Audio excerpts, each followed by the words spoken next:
Howdy, this is Mackenzie Franklin from SideGame LLC here in Colorado Springs, Colorado. Today I just figured we have a snow day here in Colorado. It is pretty frozen everywhere. The roads are scary, so us teachers get to stay home. So I figured why not share this morning with y'all, playing some board games, enjoying my morning coffee. And luckily, I'll get to play some games later today. I have a friend, Eric, that's going to be coming and braving the storm, and I can't wait until he gets here. But I got some games to keep me occupied on the way. If you have any questions about anything regarding Side Game, any of the games that we've been talking about recently, we've been looking at some games like Ark Nova, Familiar Tales, etc. I'd love to answer any questions you may have.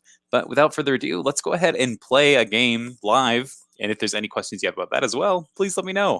So I'm going to get started with playing Clever Cubed. This is the third in the Clever series, and I think it's really dang good. It's my favorite of the series, and I hope that you can see why as I play. I'm actually pretty garbage at this game, and I've only actually gotten 3 stars, I think.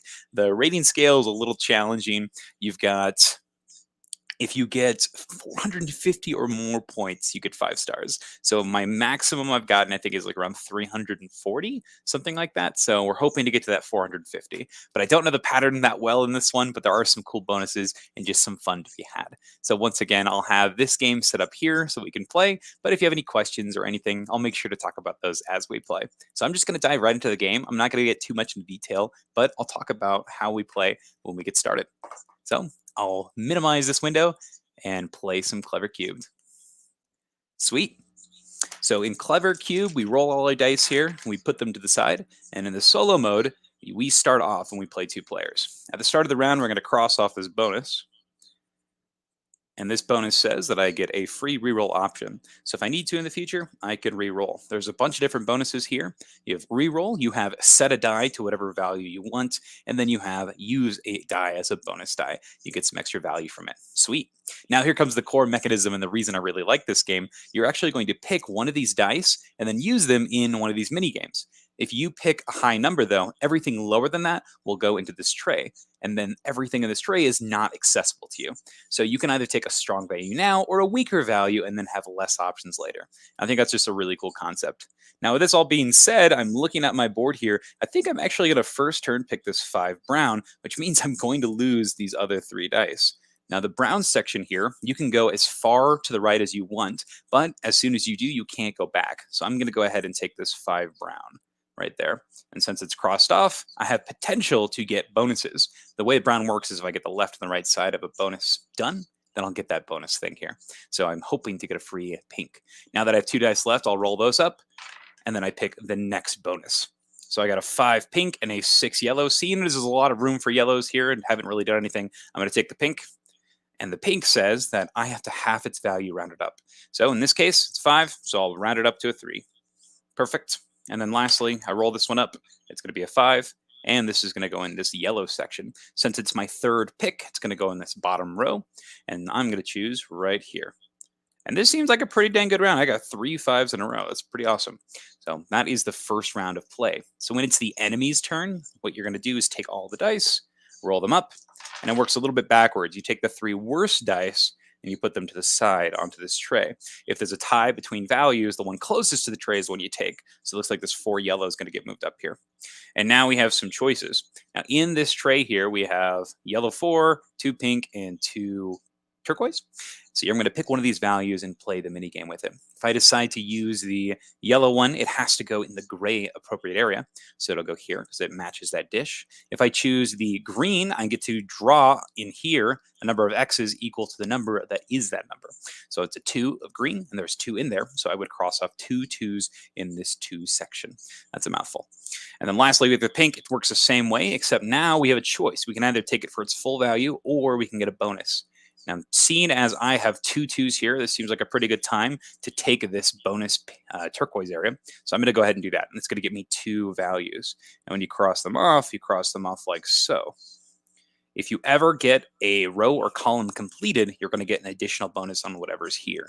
And most of these bonuses are going to let you play the other mini games. So that's the enemy turn. And now we go back to my move. This is our 2nd round of the game. I'm going to mark this +1 here.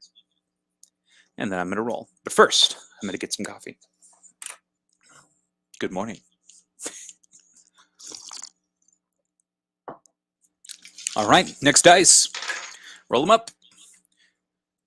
Okay, so I got a 1 brown, 1 yellow, 3 pink, 4 turquoise, 2 blue, and 5 white. So I think this time I'm going to go ahead and take this 2 blue. Now, the way the blue works in this game, so I lose these, right? The way the blue works is you add up the values of the blue and the white die. So in this case, it's 7. In this game, the 7 is special because you can write it on any of these sides. Otherwise, you have to go down 1 in value or plus 1 in value. So if I did a 6, if I did a 5, 4, 3, so on and so forth. If you get to the harder to roll numbers, you get more extra points, but a 7 you can always place. Just like the other games, you're trying to get those little bonuses, and seeing as these bonuses are pretty strong, I'm going to start going this way, this lower value. I think that it's easier to roll lower stuff, or generally, because you're going to be trying to use those lower values. So we'll see how that pays out. And then I'll roll these other 2. These other 3. Woo! So I got a 1, a 5, and a 6. Let's do the...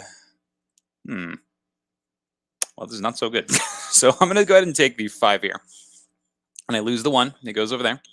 And then when I take the 5, I can either put it here. I can take it for its full value, or I can half it and get the bonus. And I'm going to half it again. I'll lose the 2 points, but I'll get the reroll.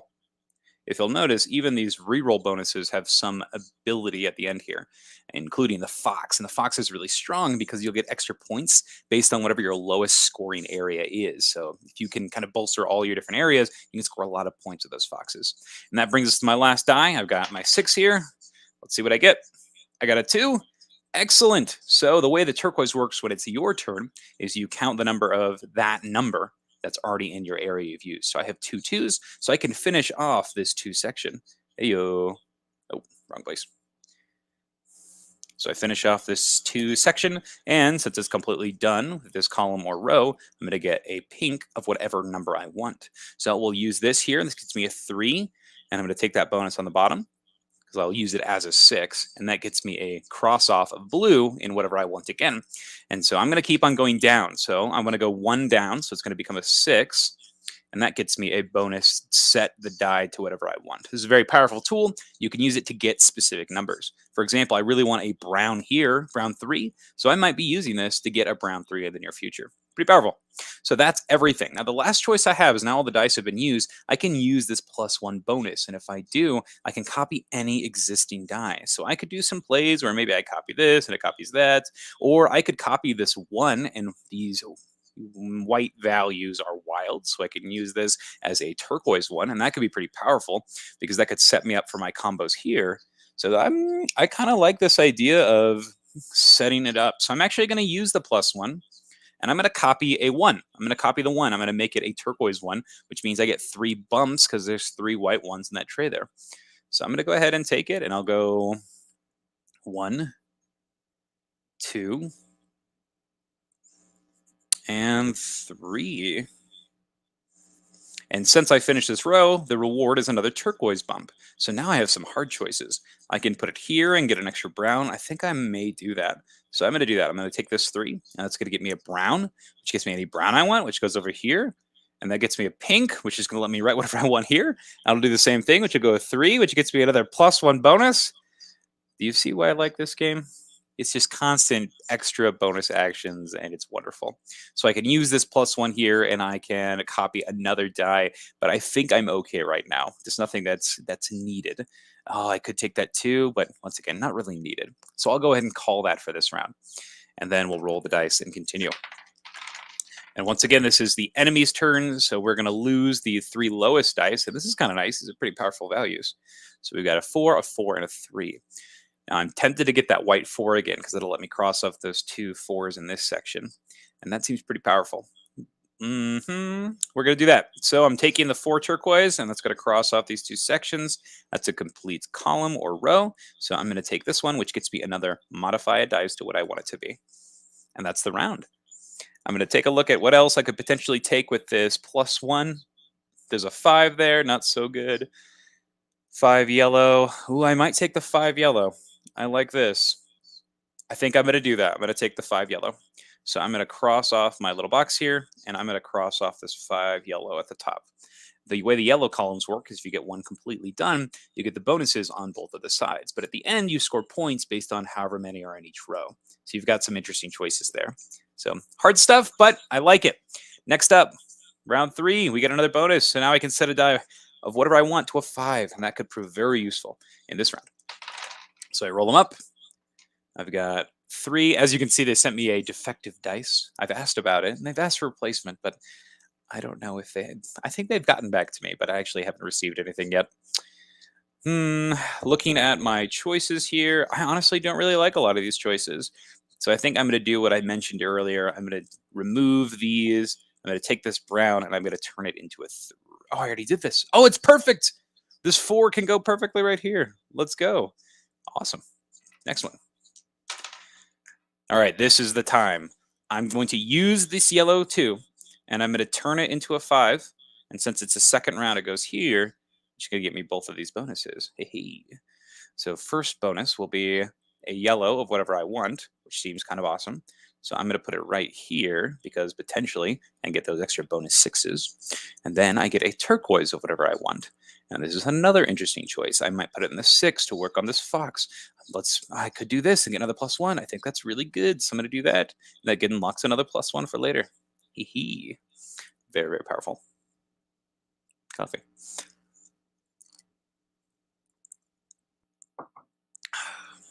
Amazing. And then we continue. Roll the last 2. We've got a 5 and a 6.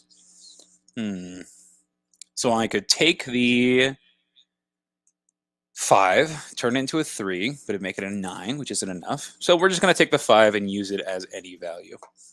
So we'll take the 5, and I'm going to use it down in pink, I think. Yep. So it'll become half its value, but it lets me get this special bonus again, so now I can turn anything into a 6 in the future. That brings us to the next round. Let's see what happens. Whee, they're crazy. 1, 2, and a 2. Seeing as this turquoise was all the way over there, it was not closest to the tray. So here are our choices. A 1, 2, and a 2. So I'm actually going to take this 2 blue because I'll add it to the 6. It becomes an 8, and that's 1 higher than the 7 here, which is perfect. So this will all line up. Excellent. And do I want to use the bonus die? I could borrow this 6, which is pretty powerful. I could take that 2 and get 2 more 2s to write down. I don't really want to do that, though. I could take another 6 and put it down to this double section. So instead of taking this yellow bonus, I could just multiply it. It seems pretty powerful. There's some good choices here. I think I'm not attached to anything right now, so I'm just going to keep on going and coast. And that brings us to our next round. Now, this bonus says that I can write whatever I want here. And I think that I'm going to just write a... I think I'm going to write a 6 yellow, and we're going to put it on this bottom one. And then hopefully I can get that pink, and that'll let me get that 6 yellow here. Roll it up. We've got 1, 1, 2, 2, 2, 2. Lots of small values. Nothing in particularly amazing. But I can take this 1 blue, and this is going to, with this power of 6, actually we'll take the power of 3. So now it's a 3 plus 2 is 5, which means that it'll go perfectly here. And there's my yellow that I was looking for, which will go here, which gets me that scoring and a +1 for later. Excellent. So this is going to set me up for some awesome plays. Cool. And I don't lose any dice because it was a 1 and nothing was bigger. It just pretended to be the other value. So 1, 3, 4, 5, 5. Let's go with 5 brown is decent. 4 white is good. I don't really like the other things, if we're being real. 4 brown is good. Ooh, oh, so close. So close. It almost was good if this was a 3. I think that you're watching me struggle. Generally, an AP is not a thing in solo modes, but when people are watching, it is. We'll go ahead and take this 4 yellow. I'll put it right here. Let's keep on bolstering our stuff, and this is going to go down over that way. And that brings us to our last 2. I got a 2 turquoise and a 5 brown. Let's go with Not so good. 6 turquoise could be fine. Just get that extra one for later. I think that might be what's happening. So I'm going to use my 6 and turn this into a 6. And this will go here. This might be the worst play in history that you've ever seen. But I'm committed. It's happened. And then we're going to use these bonus dice. And I'm going to get a 4 here, which is going to give me another bonus reroll. And then we're going to use it. We're not going to use it right now. I'm going to wait. So that's everything. And now it's the enemy's turn. So we take the lowest dice, 1, 2, and this is closest.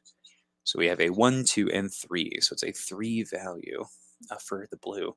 Let's go with the 2 of anything, because this will go here for this brown, which gets us a reroll. We're getting closer on all these bonuses. So that's all of these sections. And then I can use my extra bonuses, which I will. I'm going to use this one here to use this 6, which gets me a green, which will finish this 3. Yeah, we'll finish the 3.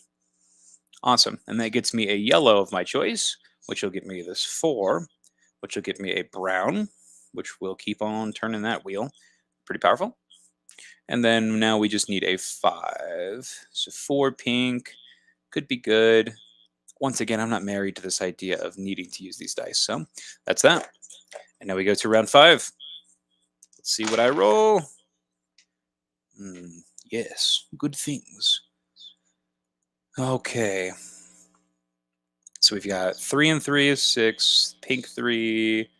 I think I'm going to reroll. I want to get some different options. So I'm going to spend that reroll bonus and roll it up again. Welcome to the chat. If you have any questions or anything that you'd like to know just in general about any of the games we've been talking about on SideGame, or if you have any questions about Ganshan Color, let me know. Just enjoying the morning. It's a snow day here in Colorado Springs. Okay. So after that reroll, we've got a 3 and a 2 is a 5, 2, 5. I don't think much changed with that if we're being real. I might just reroll one more time. I'm looking for some smaller values. Well, this kind of works. I've got a 4 and a 5. I like this. I'm going to take the 4 here. These are going to get sent away. And then the 4 and the 5 will be a 9, which will let me go into blue, which gives me another reroll. A man can have a million rerolls. And then we'll keep on going. Let's see what I get. 1 and 4 is 5. But I'm going to use... Oh, this is bad. I'm going to reroll. 4 and 2. We're going to do a pro play here. We're going to grab this one. And it'll become a 1. And I'll get this bonus yellow at the bottom, which is going to unlock this 3 up here. And then last play. Come on. A 1. So it is a 5, or I can bump it into an 8. This is terrible. You should never let this happen in a game of Ganshan Clever. I cannot use this die, so it just goes away. That's just embarrassing. Okay, so that's that. And then we go into the next round. So this is the opponent's rolling, and we've got lots of 2s. So all these 2s will populate this area. So I got to pick one of these that I'm going to use. I think I'm going to use the pink again. We'll put another 1 down here because it gets halved, but I get that bonus, which will give me this, which will give me this, which will give me this. +1, +1. Whew. Looking at everything else that's going on, once again, I don't see anything compelling that we should be using. That's a lie. I'm actually going to use the +1 here and get a 3 yellow using the white, which is wild. And then that's going to unlock me a pink of whatever I want. And I think I am going to do another half. I don't think I can make it to that super extra reroll. I've got one here. I would need to play down here, and I don't think it's going to happen. Yeah, so I think I'm just going to take that full value of a 6 down here in pink. I think that's the way. Just bolster up my points because we are getting near that end area. And I think that's it for right now. So now we go to the last round. So this will move up here. We roll it up. And this is it. So we put all these forward. And we've got some values. 3, 1, 3. I've got the 2 yellow, 2 white, which is pretty good here. I think that's going to happen. So we're going to put these over into this area. I'm going to take the 2 white, and that's going to serve as a brown, which is going to give me a blue, which I'll put here as a 10. And that's going to give me a brown. So now if I can end with a 6 brown, that would be the dream. And we keep on going. So we've got 2 pink, 4 browns, 6 turquoise. I'm going to take this 2. This is going to go as a 1, but I'll get this fox scoring bonus. And then let's live the dream. That is the opposite of the dream. So we have a 5, which would go here, which could get me another fox or another +1, which I could use to then get the fox, which is decent. It's probably not the best use of that. And then the 1, I could re-roll these as well. Let's go with, we'll go for it, 5. So this will go here, which will unlock a +1. Ooh, this is good, because that gets me the brown. Oh, so good. So this will go here, which will give me a yellow. Oh, which gets a blue. We'll go with, ooh, this is actually extremely cool. So I'm going to put this here as an 11. Yeah, this is actually really cool. So that 11 goes there. And then I have another bonus here. So I think I'm going to wait to see if I roll a better pink in the next round. I think I'm going to do that. Because then if I can do the pink, it'll become a blue, which will go here, which will give me that last turquoise, which will go here, which will complete this section, which will give me another blue and another fox, which will give me more points, which will push me up to this next fox. That is excellent. So we'll go ahead and roll them up for the next round. Ooh. This is it. This is the last roll. So we take the lowest values, 2, 3, and then the 4, actually. So these are my choices. So I can go with a 6 in blue. I don't think that's going to happen. So I could do a 4 somewhere else. I would very much like a...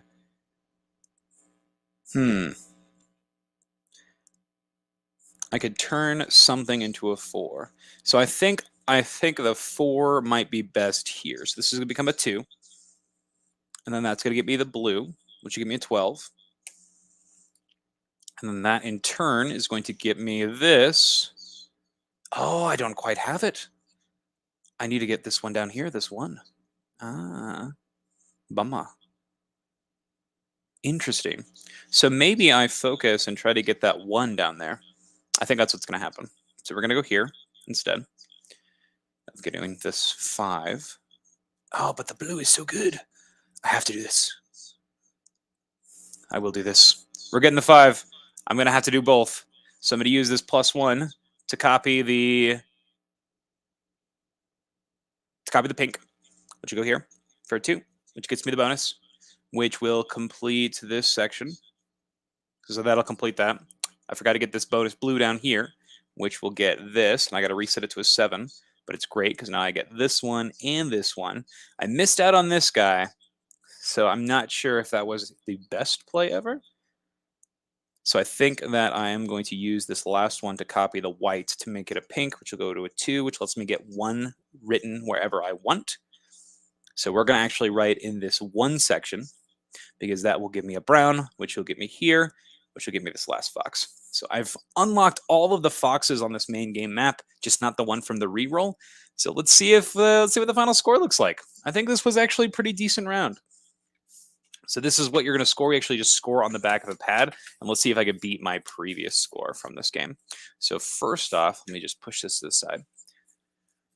All right, yellow section. So we look here.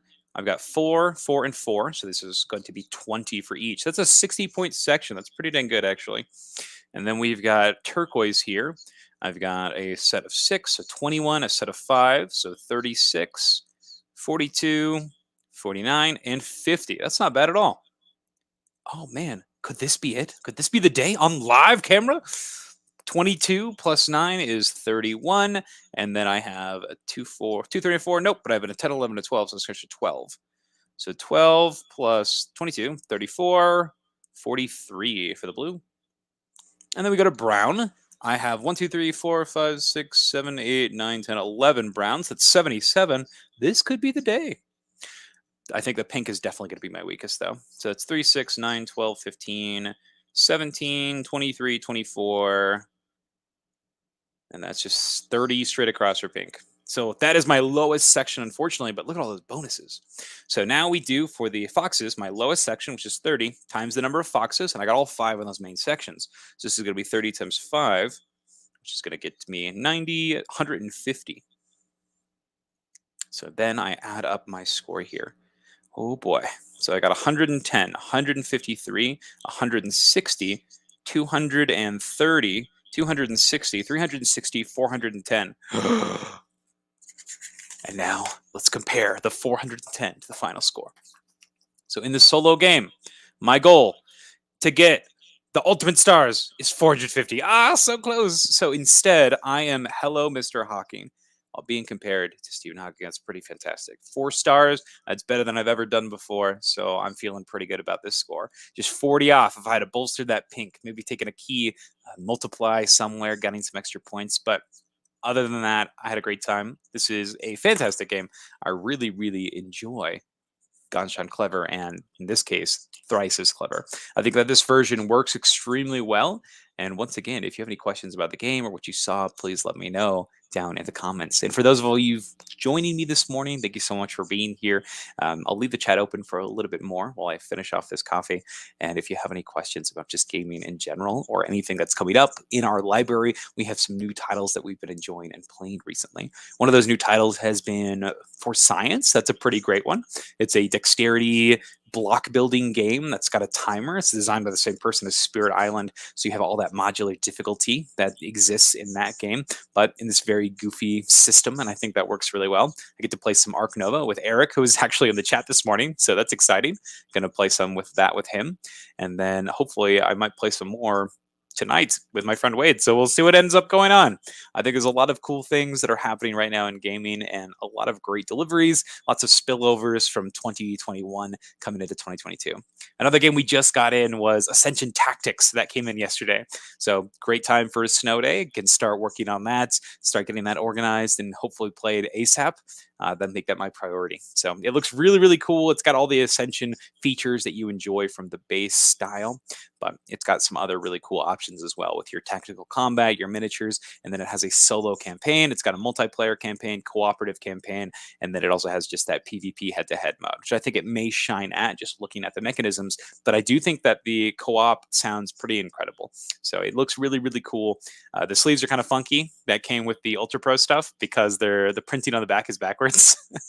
You can't really tell when they're actually in the sleeves, but just something we'll be aware of if you do get the Ascension Tactics sleeves. They are exactly backwards, and so it's kind of funny. It has like this diamond shape on it, so it'll cross paths, and it looks a little goofy. So I thought that was pretty funny.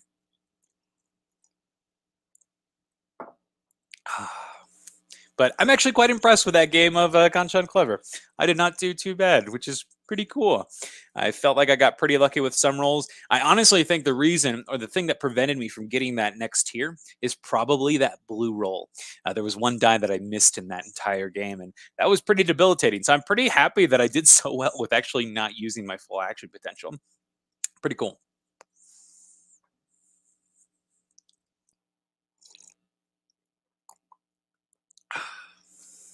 So I'll probably leave the stream up here for another 5 minutes or so. Once again, if you have any questions or anything like that you'd like to know, please let me know. Otherwise, I'm just going to keep talking about games that I've been playing recently. I had one commenter ask about my thoughts on Nemesis Lockdown, and I wanted to mention a couple of things here about Nemesis Lockdown, and one of those things is the characters. So the game itself is extremely difficult in Lockdown. There's a lot of extra things that you need to do, extra like contingencies that could happen that could cause you to lose. So to balance this out, the characters in the game are way different and way cool. There's some characters that are survivors from the original Nemesis, so they came from the ship, so they have some knowledge of the aliens. or maybe they've been affected by them in weird ways. And one of my favorites is, I forget what it's called, maybe the lab rat, I think is what it's called, the purple character. And this character is just so neat.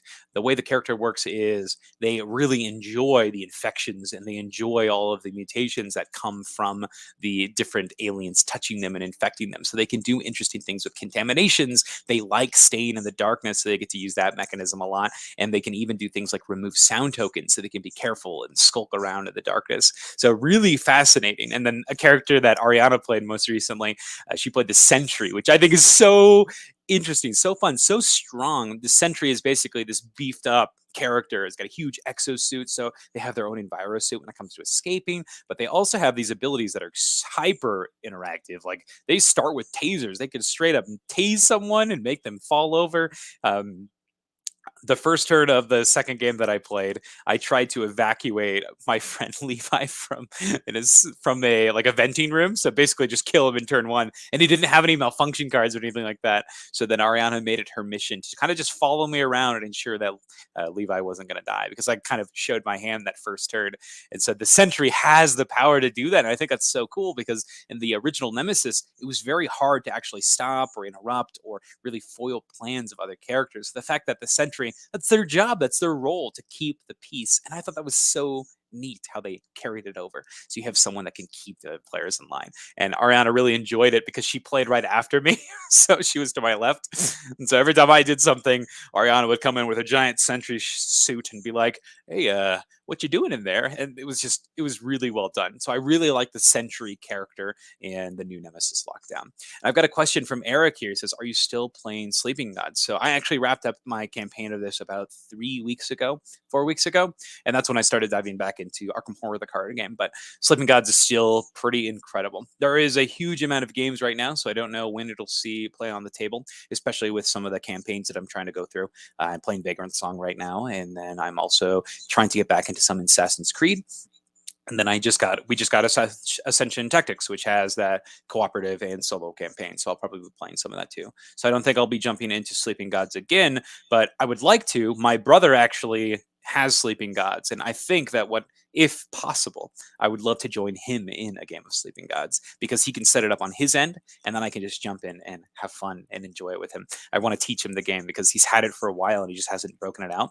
And he's always asking me about, what game should I get next? What's the best choice here? And I told him, I was like, you already have one of the best games. You have Sleeping Gods. Open that and start playing. So hopefully that's something that I can do, is I can get him going with his game of Sleeping Gods, but I can still enjoy, because I think it's a game that pretty much you can plug and play people in. You just divide the people that are available, and it works extremely well. So it'd be very easy to manage that. Just have him resolve by skill checks when it comes to the cards from the top of the deck. And if I ever get any icon symbols or anything, I can slide them under, which is really neat. I think it's really exciting. So I'm not playing it right now, but I hope that I can start a new campaign with my brother Jordan here in a few. So excited. I love Sleeping Gods. What an amazing game. Great question.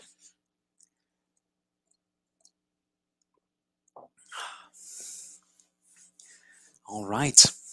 So I'll leave it up for about 1 more minute here. Once again, if you have any questions, please let me know. Otherwise, I'm just going to start rambling about another game that I really enjoy.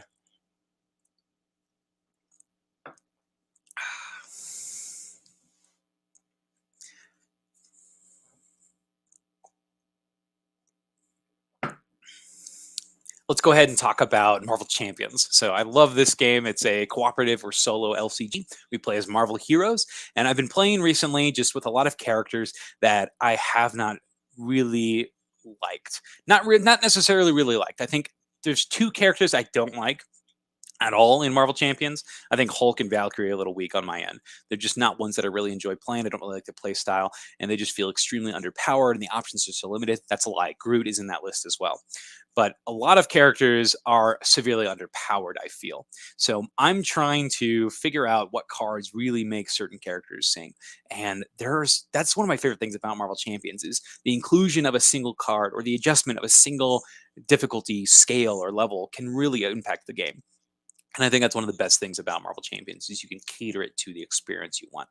So I was playing Rocket Raccoon versus Nebula. And normally I play on Expert. So I had this really beefy Nebula who has this pretty steamrolly abilities with getting all these techniques and lots of surge. And she has these really big minions that we're playing with that had some really nasty effects with quick strike. And so it was very hard for Rocket to kind of withstand the onslaught and be able to really benefit from his ability where he can dump tech upgrades to draw additional cards, because he had to stay in hero, because in the solo mode it's a little bit harder for the threats to accumulate. Sorry, it's a little bit easier for the threat to accumulate because there's less people.